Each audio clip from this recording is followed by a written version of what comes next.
To goggle-clad Jim Cantori. He's in Key Largo. He is and should be too. He is north of Isla Mirada, which indicated a wind gust not a long time ago, about 108 miles per hour.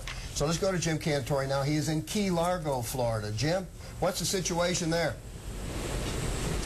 Well, Marshall, again, we probably have had gusts up around 100 miles an hour, but remember, I'm down near the water and through here, so we certainly haven't felt anything quite that strong, but it doesn't take much to hear the whistling of the wind. And you know, at night, what we've learned when we cover storms is to not only listen for things, but also try and smell things. And I mean, you can smell when like trees are being blown over and leaves are coming off the trees, because there's a very distinct smell. It shows up, and it's very, very strong when with fresh leaves, wet leaves, and certainly trees that have been blown over. So we have, I would guess, some tree damage and some power lines down in places. As a matter of fact, power went out about an hour and a half ago. Transformers popping everywhere. At first, it wasn't too bad because they were coming back and the power was coming back. But after about half hour, 45 minutes of that, we've pretty much lost power as far as the eye can see. You can see here as we look at some of the pictures in and around the area. Again, remember, folks, we haven't even seen first light yet for the most part. You can see some of the palm trees swaying around from time to time with these wind gusts. Not surprising at all. Well, another thing I can hear too, Marshall and Heather, is just down from me, probably about 100 yards, there is a big metal building that houses boats, and I can hear some of that metal flapping a little bit, so perhaps some of that roofing has been loosened by this. But look at these beautiful boats behind me here.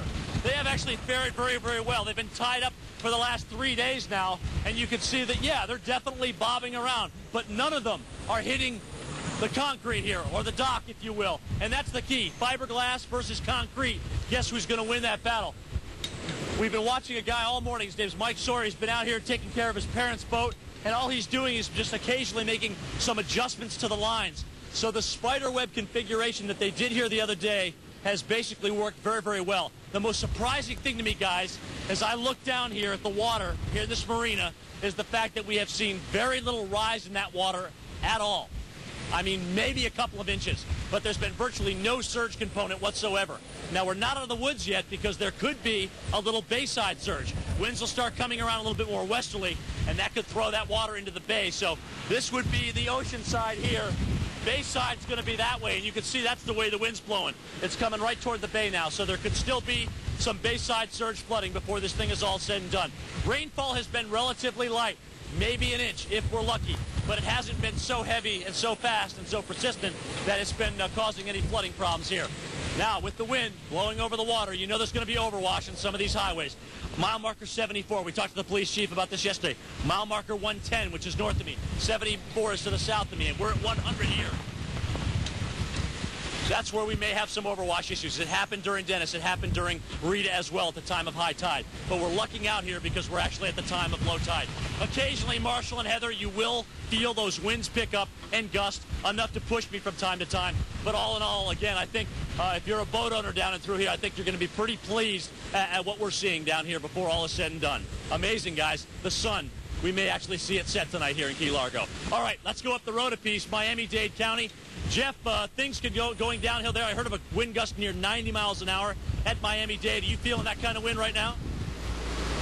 Jim, we are in Miami Beach, probably the north end of Miami Beach, down here in between some of the hotels. We're by an older hotel that's kind of being renovated here, and I got to tell you, the roof completely is starting to come apart in this. I guess they're gonna be replacing it, but I want to show you some of what is coming off. Chunks, this is a smaller piece of kind of tar paper and wood underneath it, and it just flies off the in fact, my producer Randy Flinders just had to duck because one went over his head. I mean, we just have a lot of debris flying around off of the top of this building here. Also, as soon as the sun comes up, and it's in the process of doing that now, there is a construction crane about 2 blocks down from me. I'm talking about one of those huge cranes that they use to construct high-rises.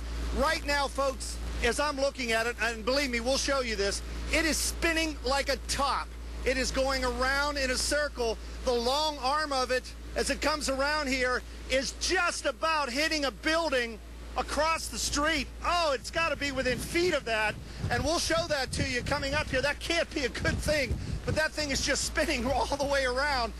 Occasionally, we're getting the power to kind of flicker, then it comes back, then it flickers. power flashes all over the place. I mean, the sky just lit up green and blue at times here in just about every direction. There goes my light. Oh, the cameraman caught it for me. But I mean, it's really surreal here when you're in the city, and this is one of the few hurricanes that I've ever covered in a major metro area. I mean, there's just so much going on around here.